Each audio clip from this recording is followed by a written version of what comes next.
Dear students, आज हम चर्चा करेंगे सार्वभौमिक मताधिकार किसे कहा जाता है। Universal suffrage. यस, जब किसी लोकतांत्रिक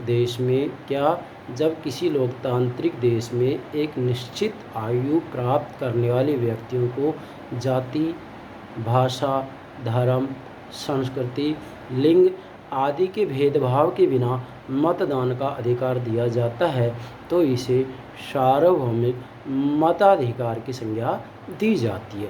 मैं इसका एक्सप्लेन कर रहा हूँ।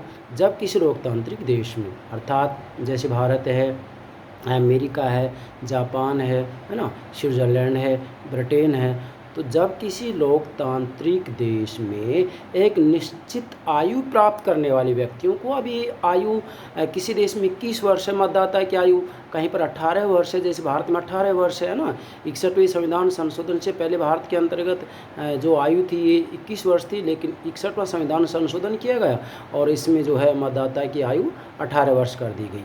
तो कहने का मतलब है कि एक निश्चित आयु प्राप्त करने वाले व्यक्तियों को जब जाति, भाषा, धर्म, संस्कृति, लिंग इत्यादि का भेदभाव किए बिना मतदान का अधिकार दिया जाता है तो इसे सार्वभौमिक मताधिकार की संज्ञा दी जाती है। मैं पुनः दोहरा रहा हूँ, जब किसी लोकतांत्रिक देश में जब किसी लोकतांत्रिक देश में एक निश्चित आयु प्राप्त करने वाले व्यक्तियों को जाति, भाषा, धर्म, संस्कृति, लिंग आदि के भेदभाव के बिना मतदान का अधिकार दिया जाता है तो इसे सार्वभौमिक मताधिकार की संज्ञा दी जाती है।